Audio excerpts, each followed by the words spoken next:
David Hume nació en Edimburgo en 1711. Estudió Derecho, pero se dedicó a la filosofía, como así también a la historia y a la diplomacia. Llegó a ser subsecretario de Estado. Llevó al empirismo inglés a su estadio de mayor radicalidad. Rechazó las ideas innatas y defendió una perspectiva profundamente escéptica. Proclamó que no conocemos más que nuestras propias impresiones e ideas. Dijo que la política y la ética no se basan en principios racionales, sino en la utilidad común y en el sentimiento de simpatía por el que somos capaces de ponernos en el lugar del otro.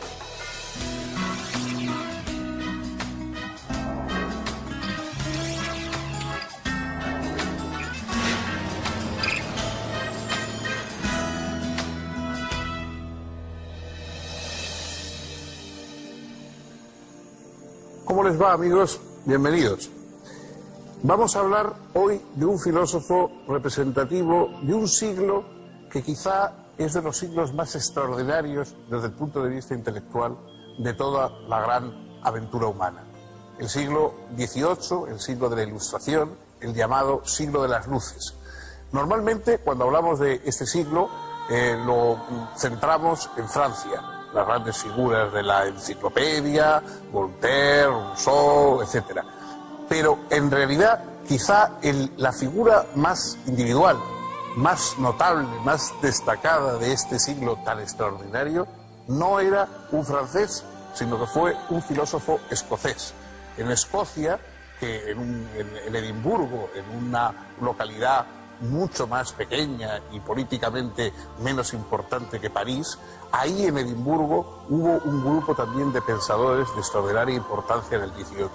Y el más importante de todos ellos fue David Hume.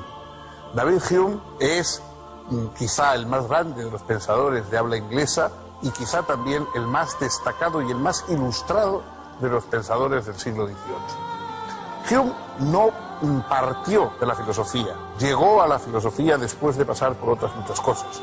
Fue un abogado, fue político y llegó a ocupar puestos políticos de importancia, fue un historiador en una extraordinaria historia de Inglaterra y finalmente también fue un gran filósofo. Un filósofo que establece y prolonga las más características del pensamiento anglosajón. Ya Locke había insistido en que no podemos esperar nada de innato en cuanto a ideas y en cuanto a razonamientos, sino que todo eso lo recibimos del mundo. Este empirismo, es decir, que lo que cuenta es la empiria, la experiencia, es absolutamente radical en David Hume. Para David Hume solo son nuestras impresiones, las impresiones que el mundo deja en nosotros, lo que nos va a dar conocimiento. Y de este empirismo radical y de este escepticismo respecto a todos los grandes palabras, los grandes temas, las grandes creencias de la humanidad, nace la obra de este filósofo sagaz, prudente y realmente audaz en sus planteamientos, tanto que no se atrevió normalmente a decir todo lo que pensaba sobre los asuntos porque chocaban excesivamente con las creencias establecidas en la época.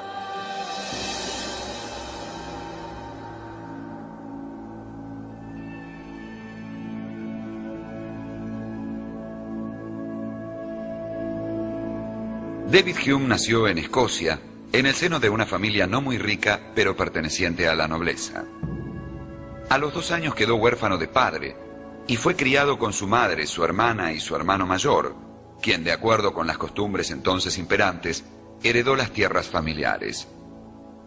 El joven David fue destinado a la carrera de las leyes, a pesar de que sus verdaderos intereses fueran más bien literarios. Desde su infancia se dedicó a leer a los grandes autores griegos y romanos. Obtuvo, sin embargo, su título de abogado y pronto comenzó a ejercer dicha profesión en la ciudad de Bristol. Pero unos meses después, decidió vivir de su pluma y, abandonando su bufete, marchó a Francia, donde vivió a partir de 1732. Se instaló en la ciudad de La Flèche, en cuyo prestigioso colegio jesuita había estudiado René Descartes, y redactó allí su primera obra importante, el Tratado sobre la naturaleza humana. Hume creía que ese texto le iba a proporcionar fama y fortuna, pero en realidad no tuvo gran éxito. Ello lo decepcionó profundamente. En su tratado, Hume partía de la teoría del conocimiento de Locke y radicalizaba su empirismo. Criticaba allí, en efecto, ciertos principios que todavía operaban en la obra de Locke: el yo, la sustancia, la causalidad y la inducción. Para efectuar esta crítica, Hume realizaba una descripción rigurosa del conocimiento. Cuando conozco un objeto, tengo ciertas sensaciones o impresiones y ciertas ideas que son como el rastro de esas impresiones. Rastro que puede darse como recuerdo, como proyección imaginativa o como conceptualización abstracta. Las ideas son entonces representaciones mentales, de modo que a partir de las impresiones se constituyen las ideas simples y luego, con la asociación de ideas simples, tenemos las ideas compuestas o complejas. Todas las sensaciones o impresiones e ideas generan en nosotros la creencia de que realmente existe el objeto exterior que las provoca, pero en realidad, de lo único que puedo estar seguro es de que tengo una sensación o impresión, y que eso genera una creencia de que existe realmente una realidad exterior a mí que me está provocando esa sensación. Sin embargo, el objeto que conozco no es exterior, sino que está en mi conciencia, pues consiste solo en un entramado de impresiones e ideas. Si yo afirmo que mis impresiones e ideas corresponden a un objeto real, es solo por un acto de creencia. Hume dice que nos ilusionamos y creamos ciertas ideas para las cuales no hay impresiones, como por ejemplo la idea de causa y efecto, o la idea de espacio y de tiempo, o la idea de sustancia. Todas esas ideas son fundamentales para la ciencia, aunque sean ilusorias. La ciencia se apoya sobre esas ideas básicas. Sobre ellas construimos el mundo del conocimiento, aunque no haya impresiones o sensaciones que les den la validez objetiva que parecen tener. Ciertamente, hay que reconocer que el hombre no puede vivir sin una cierta creencia instintiva en la realidad, pero en el fondo, lo que entendemos por realidad se reduce a un conjunto de sensaciones. El problema que obviamente se plantea es cómo distinguir la ficción de la realidad. Hume dice que la única forma de distinguir la realidad de la ficción es por la fuerza y vivacidad de los estados del alma. Un paisaje real, presente ante nosotros, se manifiesta con mayor fuerza y vivacidad que el mismo paisaje recordado o imaginado.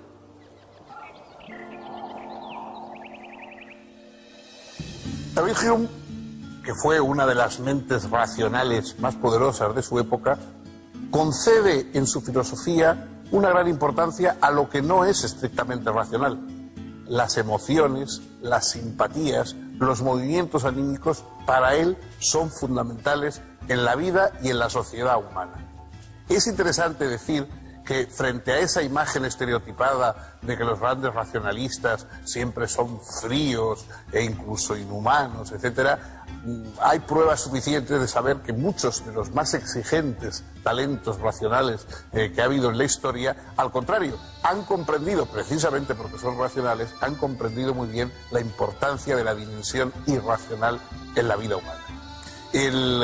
La idea de Hume es que todo lo recibimos del mundo que nos rodea, pero además lo recibimos de alguna forma mediado por nuestra capacidad de ser impresionado por los sentidos, por aquellas ventanas que tenemos al mundo. Todo lo que no podemos comprobar, lo que no podemos verificar, realmente no podemos decir que exista.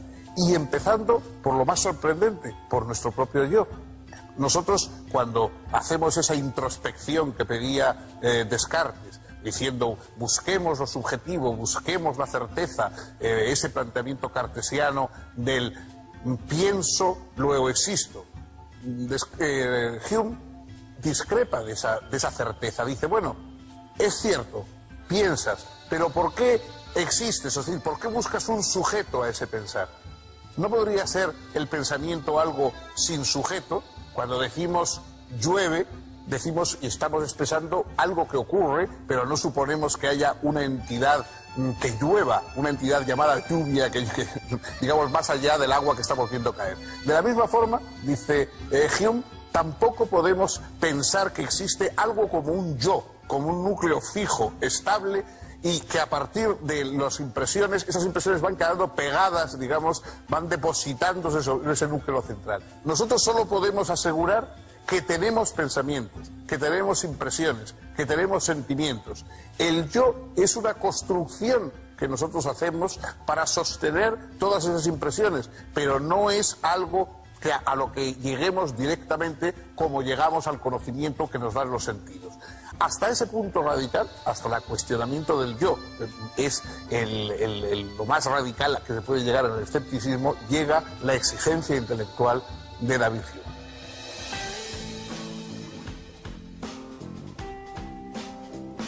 La causalidad, la sustancia y el yo, según Hume, son solo creencias, puesto que de hecho jamás tengo experiencia de ellas. Si me atengo solo a la experiencia, debo decir que el yo se me aparece como un haz de sensaciones, como un puro fluir de actos de conciencia y no como un yo único sustancial. La idea de sustancia, por su parte, se disuelve en sensaciones que nosotros agrupamos espacio-temporalmente. Y en cuanto a la causalidad, no es más que una sucesión de fenómenos que, por hábito, tendemos a considerar necesaria. La causalidad se piensa como una conexión necesaria entre dos o más fenómenos. El fenómeno antecedente es llamado causa y el fenómeno consecuente es llamado efecto. Al hablar de conexión necesaria, esto implica que, dada la causa, se sigue inevitablemente el efecto.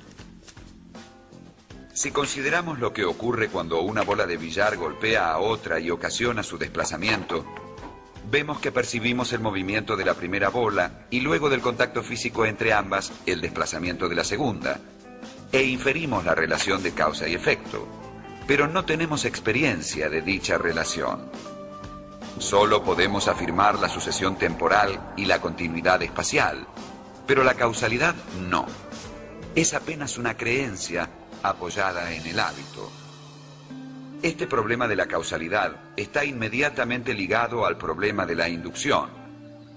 Por el hecho de que observamos un cisne blanco, 10 cisnes blancos o 1000 cisnes blancos, no podemos en sentido estricto concluir que todos los cisnes son blancos.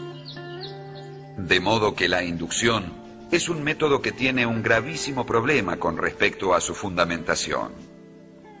De hecho, todo intento de justificación de la inducción parte del principio de regularidad de la naturaleza, que a su vez ha sido obtenido inductivamente. Obviamente, este análisis de Hume desemboca en un escepticismo radical. Todo el conocimiento científico se apoya, según él, en meras creencias. Las únicas certezas que me son permitidas son, por un lado, las que derivan de la descripción de mis impresiones y su relación con mis ideas, y por otro, las que se manifiestan en las relaciones cuantitativas de las matemáticas. Los dos primeros libros del Tratado de la Naturaleza Humana, escrito en 1737, fueron publicados en 1739, el tercero en 1740.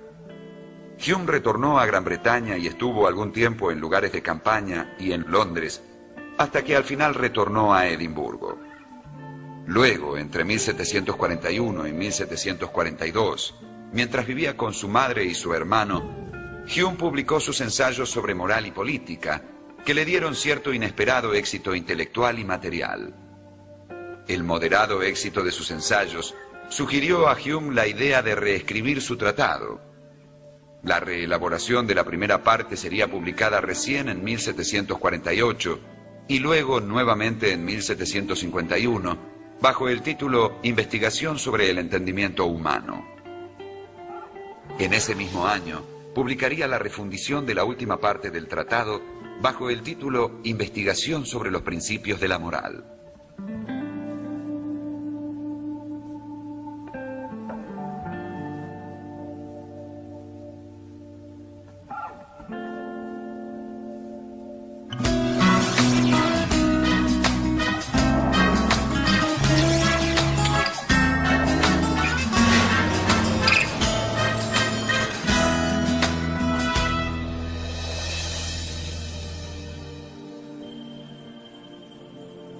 En el mundo de la reflexión práctica, David Hume atacó por dos frentes fundamentales. Digo atacó porque fue en contra de creencias muy veneradas, establecidas en ámbitos tan importantes como el de la ética y de la religión. En el campo de la ética descarta toda sublimidad en cuanto a la motivación de nuestra conducta. No estamos movidos por algún tipo de ideal o de sentimiento elevadísimo, sino por algo tan sencillo, pero por otra parte tan vigoroso, como es la simpatía que sentimos por nuestros semejantes. La palabra simpatía es igual que la palabra compasión, es decir, padecer con, sentir con los otros. Los seres humanos nos parecemos muchos unos a otros. Si vemos a alguien reír, sentimos un cierto movimiento que nos hace sonreír a nosotros también. Si vemos a alguien llorar, sentimos una cierta angustia. Los seres humanos estamos hechos para parecernos unos a otros, porque además es lo más útil. Entonces la ética no es un mecanismo sublime que nos eleva por encima de nuestras necesidades. Es el reconocimiento de esas necesidades y de que solo pueden satisfacerse cuando estamos viviendo en compañía de los demás. Ven ustedes que hay un rebajamiento de las exaltaciones éticas que había habido en ocasiones hasta entonces. Y no digamos en el campo de la religión. Aquí Hume fue una persona enormemente moderada por razones obvias. No se podía hablar abiertamente de la religión. Alguien que se proclamara ateo o que discutiera los dogmas establecidos podía tener muy malas consecuencias. Sin embargo, él escribe una historia natural de la religión en que analiza la religión como si fuera cualquier otro tipo de fenómeno, algo que nace en la sociedad y que va desarrollándose sin ningún tipo de ayuda sobrenatural, sino simplemente como una forma de pensar que evoluciona con la historia humana. Y tiene un libro llamado Los diálogos de la religión natural, que es quizá una de las obras más perfectas, más extraordinarias de la filosofía, porque realmente resuelve un problema, que es una cosa que no siempre ocurre con los tratados filosóficos. El problema de esa argumentación que hace a Dios necesario para producir el mundo, para crearlo, para darle un fin, etcétera, esa doctrina es desmontada de una manera magistral y definitiva en el diálogo de Hume. Digo definitiva a pesar de que siglos más tarde resurjan todavía hoy algunos ilusos para oponer supuestas doctrinas del diseño inteligente y creacionismos parecidos a las doctrinas más materialistas de la evolución que explican nuestro lugar en la Tierra.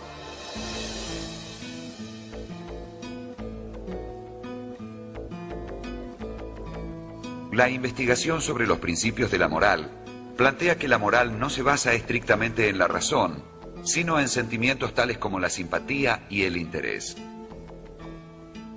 No se trata, pues, de una ética esencialista que parta de principios racionales absolutos, sino de una ética convencionalista que parte de cualidades agradables a todos. Y la principal de estas cualidades agradables es la simpatía. El fondo de toda organización política y de toda reunión entre los hombres es este sentimiento de simpatía que no solamente fundamenta nuestros juicios morales y lo que es bueno y lo que es malo, sino que al mismo tiempo determina la condición política del hombre y el reunirse en sociedad con otros. Los ensayos y la reelaboración del tratado dieron a Hume un discreto reconocimiento, pero a la vez le hicieron fama de escéptico y ateo. Por ese motivo, ya en 1745 se le negó una cátedra en la Universidad de Edimburgo. Hume necesitaba, pues, un trabajo, y lo encontró, primero como preceptor del marqués de Annandale, y luego como secretario del general St. Clair en una frustrada expedición al Canadá contra los franceses. La aventura le valió a Hume el ingreso en la vida diplomática. Fue secretario de embajada en varias ciudades europeas, entre ellas La Haya, Viena y Turín. Volvió a su ciudad natal y en 1751 trató nuevamente de obtener una cátedra en la universidad, esta vez con el respaldo de su amigo, el economista Adam Smith. Pero otra vez fue rechazado en virtud de sus opiniones religiosas. En 1752 obtuvo un puesto muy importante en la biblioteca de Edimburgo. Eso le dio una tranquilidad económica muy grande y entonces se dedicó de lleno a la elaboración de sus obras de historia de Inglaterra. Las obras históricas de Hume aumentaron su prestigio. De hecho, hasta principios del siglo XIX, Hume sería más reconocido como historiador que como filósofo. En 1756, publicó 2 volúmenes que abarcaban el período desde Jaime I hasta la Revolución de 1688. En 1759, apareció la historia de la Casa de Tudor. Y en 1761, la historia inglesa desde la invasión de Julio César hasta Enrique VII. En este lapso, solo publicó una obra filosófica, sus 4 disertaciones, que incluía un estudio sobre la historia natural de la religión y que fue publicada en 1757. Hume expresa que los testimonios contrarios a las leyes naturales son menos creíbles que las propias leyes naturales, y que entonces uno está llevado a dudar de los testigos de milagros. Y al criticar el testimonio sobre los milagros, desaparece toda posibilidad de fundar la religión sobre lo sobrenatural. Aunque Hume evita hacer ataques directos a la Iglesia anglicana, parece evidente que es escéptico respecto de toda forma de religión y que tolera la religión con tal de que no moleste a la libertad de pensamiento. En 1763 va a París como secretario de embajada. Allí cultivó la amistad de algunos de los enciclopedistas e iluministas franceses más importantes. Se lo recibió como una figura relevante, y Voltaire alabó su obra histórica sin reticencias. Incluso comenzó a llamarlo, sin ironía, Saint David. Cuando volvió a Inglaterra en 1766, llevó con él al filósofo ginebrino Jean-Jacques Rousseau. Lo alojó en su casa y trató de conseguirle una pensión vitalicia, pero el difícil carácter de Rousseau produjo una pronta ruptura. Rousseau volvió a Francia. Entre 1766 y 1769, Hume vivió en Londres, ocupando un cargo de subsecretario de Estado. Luego decidió regresar a Edimburgo y retirarse de la vida pública. Para su sorpresa, comprobó al llegar a Escocia que se había convertido en una figura famosa. Pocos años después de su regreso a Edimburgo, los médicos le diagnosticaron una enfermedad intestinal y le advirtieron que era terminal. Hume entonces realizó una gran cena para todos sus amigos, en el que sería su último acto público. Murió en su casa el 25 de agosto de 1776. Antes de fallecer, tuvo tiempo aún de escribir cartas de despedida y de redactar una breve autobiografía que se publicaría póstumamente.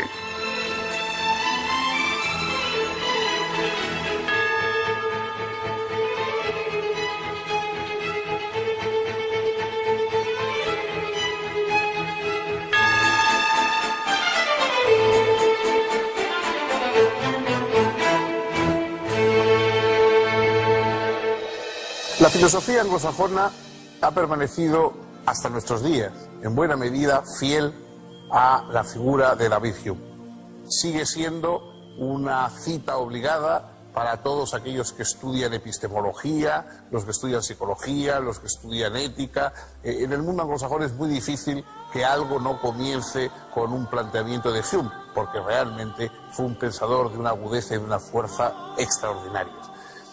Algunas partes de sus obras, pues realmente hoy solo pueden ser frecuentadas por especialistas, porque son densas, porque son de argumentación complicada, como por ejemplo pues sus investigaciones sobre el entendimiento humano. Es difícil, digamos, que un lector profano disfrute de ellas. Pero algunas de sus otras obras son extraordinariamente fáciles y gratas de leer, porque Hume era a la vez un excelente escritor cuando escribía sobre historia, cuando, por ejemplo, los diálogos de la religión natural, que son una obra admirablemente escrita. Hay mucho en Hume que puede ser leído incluso con placer y al margen de la filosofía. Pero su figura, su enseñanza, ese escepticismo, ese poner todo en cuestión, y poner en cuestión incluso cosas que no se había atrevido a cuestionar el propio Descartes. Cuando él dudaba, Descartes, metódicamente de todo, nunca se terminó por dudar de verdad de la existencia del propio yo de Descartes. también Hume duda de eso. Fue un espíritu cauteloso pero extraordinariamente libre. En su obra llega mucho más allá que la de cualquier otro pensador del siglo XVIII. Pensemos, por ejemplo, que figuras que tienen fama de impías, anticlericales, etcétera, como Voltaire. Voltaire era un deísta, creía en un Dios organizador del mundo, que es precisamente lo que descarta y desmonta David Hume en sus diálogos sobre la religión natural. Es decir, es un espíritu mucho más vigoroso y mucho más peligroso para las ideas establecidas que la mayoría de los autores de la época. Por supuesto, sigue siendo una de esas figuras que son imprescindibles y que han dado en un campo, en un área cultural como es el mundo anglosajón, un empujón definitivo a el camino que va a continuar la filosofía. Bueno, pues hasta aquí hemos llegado y nosotros también podemos continuar este camino, si ustedes lo desean, el próximo día, con otro pensador, con otro filósofo, con otro avance más en el terreno de la reflexión filosófica.